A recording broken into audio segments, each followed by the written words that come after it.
Everyone, welcome to my YouTube channel Life in Biology. I am Amrita Rochlani from Life in Biology team और आज की इस video में हम बात करने वाले हैं कोरोना वायरस, जो एक्चुअली एक बहुत ट्रेंडी टॉपिक चल रहा है, उसके फैक्ट्स और उसके बिलीव्स के बारे में। तो पहले हम बात करेंगे कि वायरस क्या होता है। नाउ वायरस एक सेल्यूलर माइक्रो ऑर्गेनिज्म होता है जिसको हम पैरासाइट बोलते हैं। नाउ पैरासाइट मतलब कि वो जो वायरस है वो एक्टिव तभी होता है जब वो किसी होस्ट के अंदर प्रेजेंट होता है। ना वो होस्ट कोई भी एनिमल, कोई भी ह्यूमन, कोई भी बर्ड, कोई भी हो सकता है, और वो आउटर इन्वायरमेंट में इनएक्टिव होता है। तो ये होता है वायरस। उसमें जो जेनेटिक मटेरियल है वो डीएनए और आरएनए दोनों में से एक प्रेजेंट होता है। या तो वायरस डीएनए कंटेनिंग होगा या आरएनए कंटेनिंग होगा। देन उसमें कैप्सिड होता है जो उसका प्रोटीन कोट होता है, जो उसको कोटिंग प्रोवाइड करता है। हम बात करेंगे कोरोना वायरस की। Now corona virus RNA containing virus है जिसको हम जूनोटिक वायरस बोलते हैं। नाउ जूनोटिक वायरस मतलब कि इसका जो इन्फेक्शन है वो एनिमल्स और ह्यूमंस के बीच में ट्रांसमिट हो सकता है, और इसके सरफेस पे स्पाइक प्रोटीन्स होते हैं। ये जो स्पाइक प्रोटीन्स हैं, इन स्पाइक प्रोटीन्स की हेल्प की वजह से ये हमारे बॉडी के इम्यून सेल के साथ बाइंड होकर हमारी बॉडी में इंटर होता है। पर आज का जो हमारा मेन फोकस होगा वो होगा कोरोना वायरस के फैक्ट्स पे, जिसको हम वन बाय वन डिस्कस करेंगे।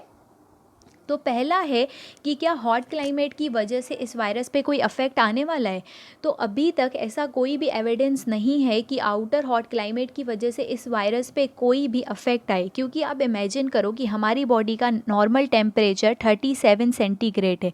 तो वो जो 37 सेंटीग्रेड है वो आउटर इन्वायरमेंट की वजह से चेंज नहीं होता है, वो 37 सेंटीग्रेड ही रहता है हमारी बॉडी में।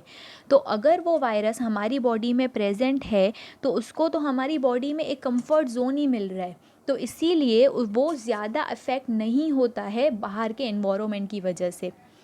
देन कि क्या जो पेशेंट्स इस वायरस से रिकवर हो चुके हैं उनकी बॉडी में इतनी इम्यूनिटी है कि वो उसके अगेंस्ट फाइट करे। तो हमारी बॉडी में इम्यूनिटी कैसे प्रोवाइड होती है कि हमारी बॉडी में कोई भी फॉरेन पार्टिकल इंटर हुआ तो हमारी बॉडी उसके अगेंस्ट एंटीबॉडीज़ बनाना शुरू करती है, और इम्यूनिटी डिपेंड होती है कि हमारी बॉडी में वो एंटीबॉडीज़ कितने टाइम तक प्रेजेंट हैं। तो पहले की स्टडी में ऐसा बताया गया था कि इस वायरस का जो इन्फेक्शन है उसकी एंटीबॉडीज़ हमारी बॉडी में 2 साल तक प्रेजेंट रहेंगी। लेकिन अभी की जो रिसर्च है उसमें ऐसा बताया गया है कि हमारी बॉडी सिर्फ शॉर्ट टर्म इम्यूनिटी ही प्रोवाइड करेगी उसके अगेंस्ट। तो जितना हो सके हमें हमारे इम्यून सिस्टम को बूस्टअप रखना है, उसको हेल्दी रखना है। देन कि क्या गार्लिक यूज़ करने से ये वायरस का जो इन्फेक्शन है वो प्रिवेंट होगा। तो एक्चुअली गार्लिक एक हेल्दी फूड है जिसमें एंटी माइक्रोबियल एक्टिविटी होती है, लेकिन इसका कोई भी एविडेंस नहीं है कि ये इस इन्फेक्शन को प्रिवेंट कर सकता है। लेकिन गार्लिक यूज़ करने से हमारा इम्यून सिस्टम बूस्टअप होता है, इसीलिए हमें उसे यूज़ करना चाहिए। देन कि क्या रबड़ ग्लव्स पहनने से ये वायरस का इन्फेक्शन प्रिवेंट होगा। तो आप इमेजिन करो कि जो ग्लव्स हैं उसमें कोई भी एंटी माइक्रोबियल एक्टिविटी तो नहीं है ना जिसकी वजह से वो इन्फेक्शन प्रिवेंट हो।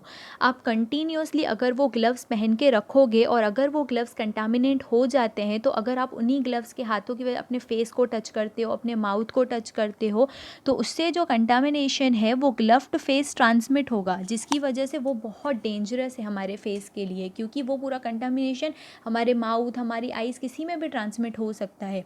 तो इसीलिए जितना हो सके हमें हैंड वॉश करना है, अपने हाथों को सैनिटाइज रखना है।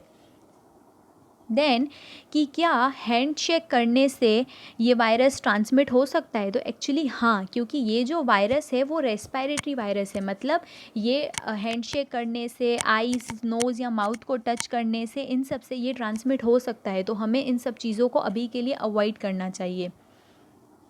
देन हमने हर जगह सुना है कि ये सैनिटाइज़र में 70% अल्कोहल है, 75% अल्कोहल है। तो एक्चुअली 70% ही क्यों, हम पूरा 100% की यूज़ क्यों नहीं कर सकते। तो जो 70% जो अल्कोहल होता है उसको फार्मास्यूटिकल अल्कोहल बोलते हैं।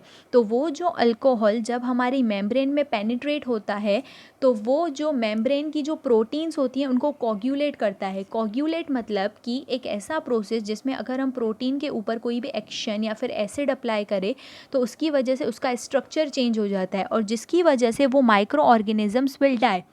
लेकिन अगर हम 100% अल्कोहल यूज़ करेंगे तो क्या होगा कि वो जल्दी जल्दी प्रोटीन को कोagulate करेगा और उस कोagulation की वजह से एक लेयर बन जाएगी। उस लेयर की वजह से क्या होगा कि आधे जो प्रोटीन होंगे वो कोagulate होंगे और बाकी के नहीं होंगे। तो इसीलिए जो ऑर्गेनिज्म है वो टेम्पररी डॉर्मेंट स्टेज में चला जाएगा, वो किल नहीं होगा। डॉर्मेंट स्टेज मतलब कि उसकी जो ग्रोथ या रिप्रोडक्टिव सिस्टम है वो थोड़ी देर के लिए, कुछ टाइम के लिए सिर्फ स्टॉप होगा, लेकिन वो किल नहीं होगा। इसीलिए हम 70% यूज़ करते हैं ताकि वो स्लो रेट पे हमारी बॉडी में पेनिट्रेट होके वो प्रोटीन के साथ कोagulate करके वो माइक्रो ऑर्गेनिजम्स को किल कर सके।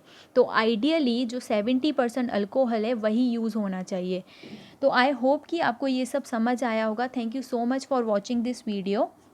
ये हमारी कॉन्टैक्ट डिटेल है। आप पेड असाइनमेंट्स, नोट्स या प्रेजेंटेशंस के लिए या हमें मेल कर सकते हैं या हमारे इंस्टाग्राम अकाउंट पे डीएम कर सकते हैं। अगर आपको ये वीडियो पसंद आई हो तो please like and share my video and also subscribe my channel. Thank you so much for watching this video.